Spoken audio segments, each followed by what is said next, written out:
Right, guys, I know it's bedtime. It's bedtime for everybody, except if you're in the far countries, in Europe. But I just needed to share with us a simple share tonight, and I hope that everyone is doing well where you are. But tonight, I just wanted to talk about bed bugs. And I'm talking about bed bugs because I don't have bed bugs, but I know about bed bugs as a little child. I remember Granny used to leave me with a family member, and they were poverty, but they were happy. Was many people living in the small space, but they had bed bugs, and sometimes I get a little catch and I would wake up with the bites. And but what used to amaze me was the mother in the house, and even the kids too. And I started doing it in the beds. They had the board bed, and they would put stuff on it to sleep on it at night, but it had little holes in it and little cracks and stuff in the board. Good board, but it had some wear and tear. And these chinks, they would find themselves in the smallest space behind little cracks in the wall, and because a board house, in any little space they could find themselves. They would find themselves like between cloth. Anywhere they could find themselves to hide, they would find themselves there. But in the nights when you go, and some of the things, the reason I'm doing this, and it brings back the memories, because I used to, sometimes when they're sleeping and I have to wait for Granny to come, I would be sitting there with the little lamp, and I would just, like, you take a hairpin and you just poke it, or even a latch pin, a big latch pin, and I would just poke it in the little holes, and then you would smell they have a distinct scent, and you would smell the scent when I say, yeah, kill one. And the little eggs were little, tiny white eggs. You better kill those too. And what she used to do sometimes was to take the bed out, and she would boil water and throw it in. But again, if the chinks are in the board in the house, then even when she would wash the beddings and get the bed out and wash it with hot water, when they go back in, it doesn't take long for the chinks to come back. Because what you need to know, guys, is that chinks love warm blood. They feed off warm-blooded things. So they find humans and they bite at night and they suck your blood. Well, at night, but I just found out that they also do it in the day. So why this topic tonight? Today a little boy came in. It was his birthday, and what happened is that he wouldn't take his hoodie off. And I said to him, why aren't you taking your hoodie off? And he says, they're laughing after my bumps. So I didn't know that they were not bumps from life changes. And so I was saying to him, take the hoodie off and embrace your bump.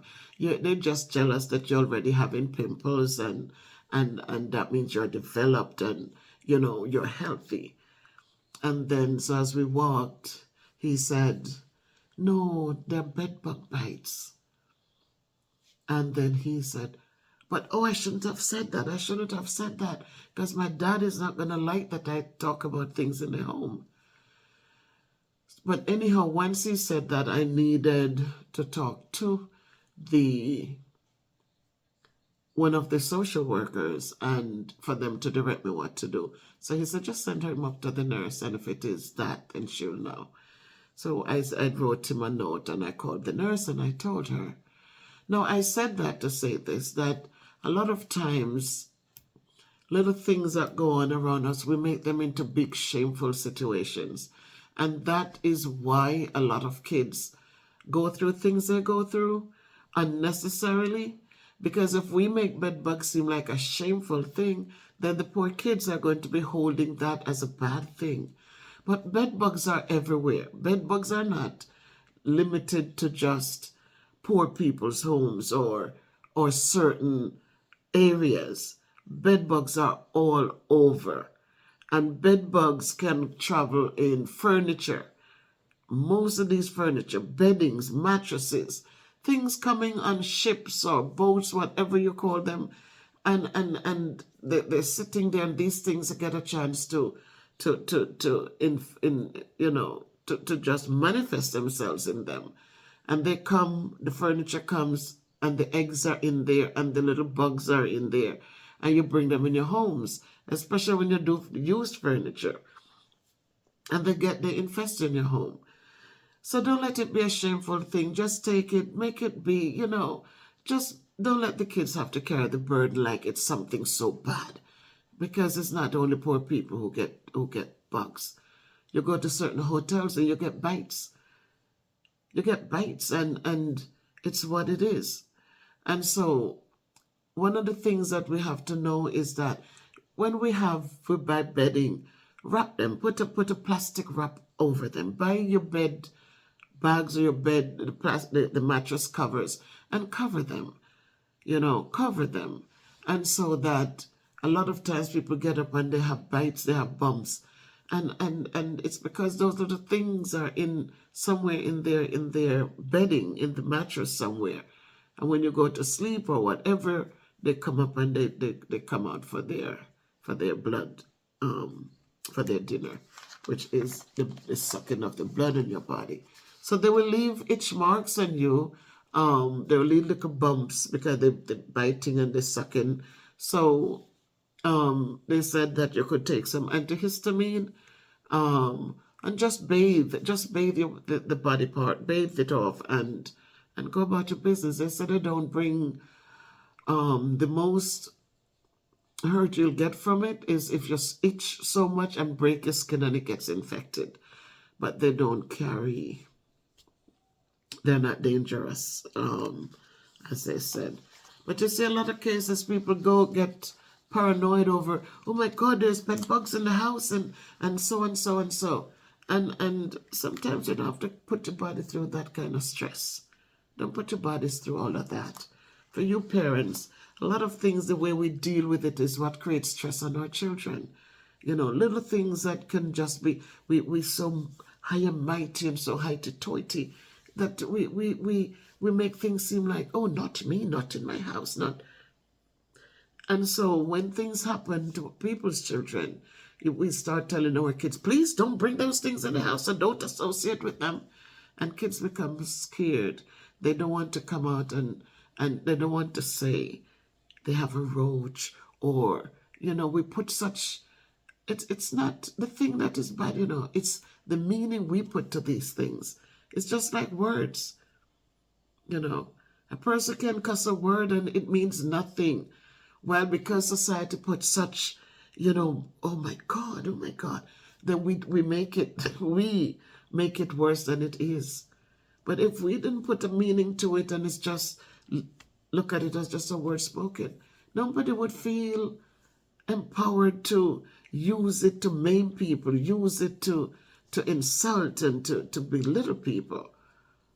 It's us who put those definitions to the words and make the words sound like bad words. All words are good until we make them look like we make the meanings bad. So guys, I was just looking at what's there, and it says, bed bugs don't only come out at night. That is what people think, but the research says that bed bugs can bite any time of day or night. And it says dirty homes are the only ones with bed bugs. And it's not true. It says bed bugs can be in any kind of home. Any kind of home. And it said bed bugs only live in beds, but it says that bed bugs are found in beds, couches, chairs, and anywhere else. I know they follow the wall. Like if you have a board house with them little holes and cracks and stuff, it does find itself in them.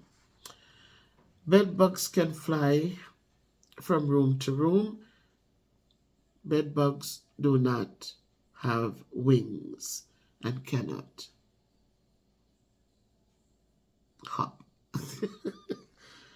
And then they say everyone is affected by bed bug bites, and some people do not have reactions to bed bug bite.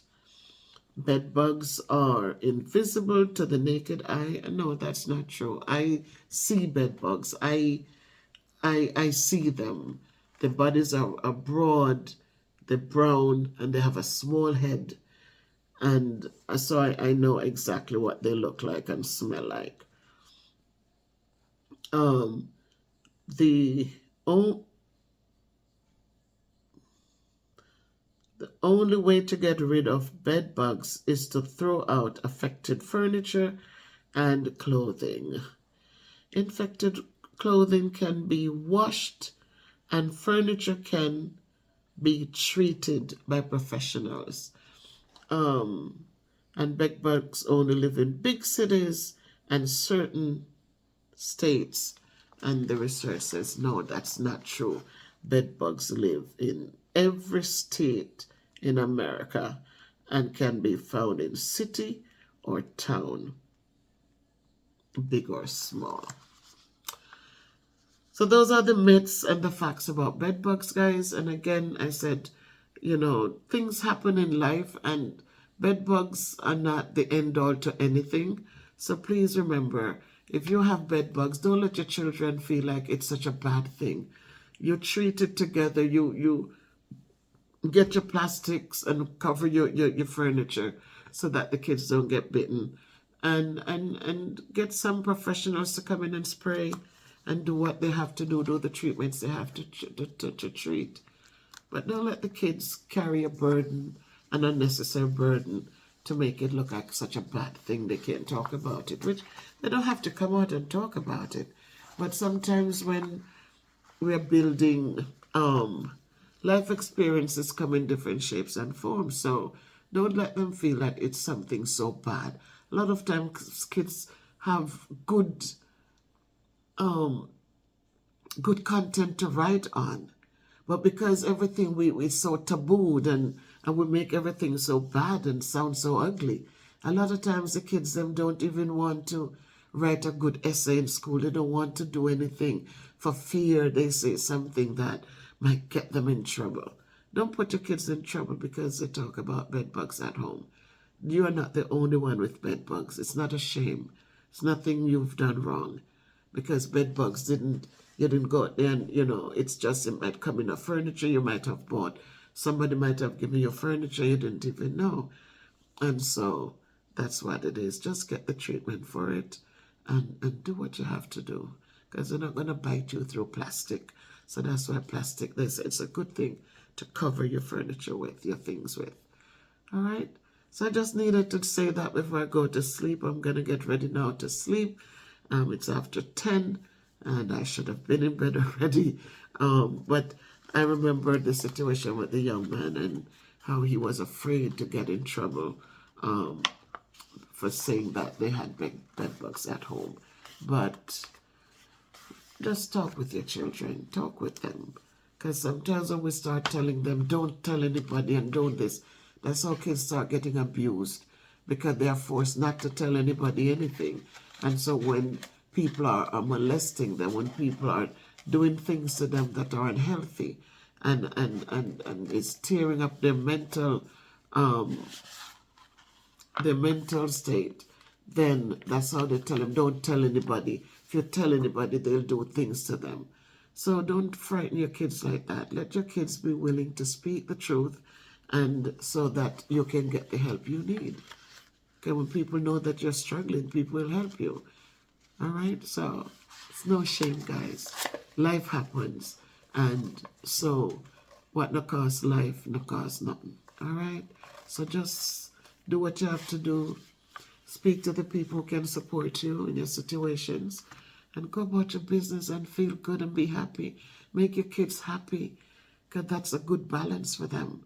You do the worrying and let them be happy because they didn't ask us to come.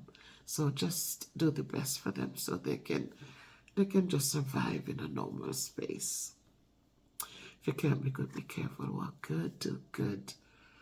Treat the kids well so that they can be awesome human beings as they carry on the work that needs to be carried on in society. Good night.